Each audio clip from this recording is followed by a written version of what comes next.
Welcome back, another episode. Quantum Leap Season 1 Episode 9 spends a lot of time with meaningful situations looking back on the past in order to move forward for an adventure that greatly advances the story. In Ben's instance, Carly Farmer, a pop sensation, has been misled into thinking her sister is a threat to her, and they have been estranged for 6 years as a result of manipulation on the part of those who were supposed to be looking out for her. Janis Calavicci's physical detention in the case of the team answers all the inquiries as to why Ben couldn't trust them with his intentions. Additionally, there are unavoidable repercussions from Ben's previous admission to Addison on Quantum Leap Season 1 Episode 8 that he made the unapproved leap to rescue her. Addison won't like it, I can tell you that much. Ben's decision to become the bodyguard of a woman in peril right after that discovery is rather obvious. Addison swiftly and succinctly makes the comparison. I believe that Ben was aware of the risk he was taking when he kept secrets from her, especially when they involved her safety, before the leap. If only the threat to Addison was as obvious as the killers seeking to assassinate Carly Farmer, a customer of Ben's and a prospective love interest for bodyguard Jack.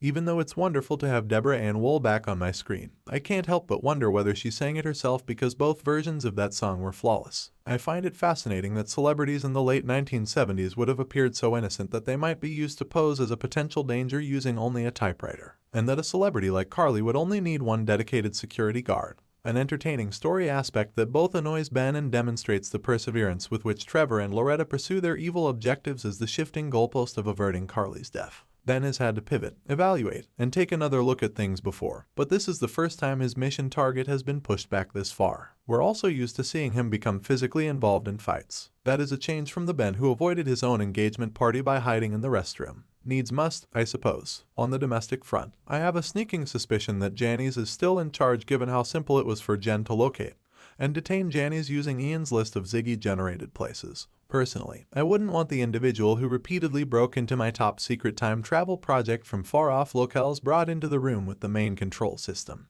However, if I were that hacker, I wouldn't want to be anywhere else. The question that remains is whether Janis cares more about Quantum Leap than she does about her mother or her house. Did she allow herself to be discovered in order to undermine the effort from within? Or was it a part of the initial strategy she and Ben came up with? Will Addison and Janis be able to spend some time alone when she gets back? Actress Caitlin Bassett told TV Fanatic that she thinks the two women's argument must happen at some point.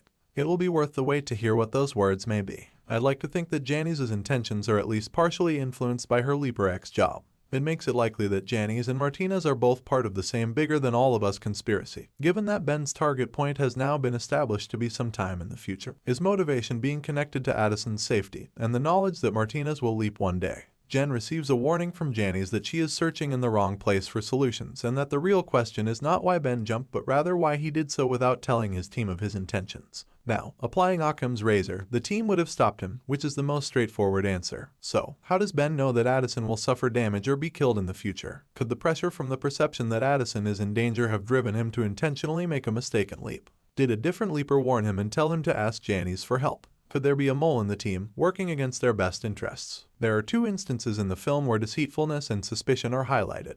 Is this indicating a future betrayal in any way? Both Trevor and Loretta demonstrated extreme cunning and deviance during Ben's assignment. They were intent to kill Carly for the value of her catalog once she was dead and had no qualms about damaging her connection with her sister in the process. Someone once cautioned Ben in his life not to tell those closest to him what he knew. His crew is now in a state of turmoil as a result, leading them to doubt all of their ties and putting him at conflict with Addison. Now that she is a part of the inner circle, what will Janis reveal? Thanks for watching, and don't forget to subscribe.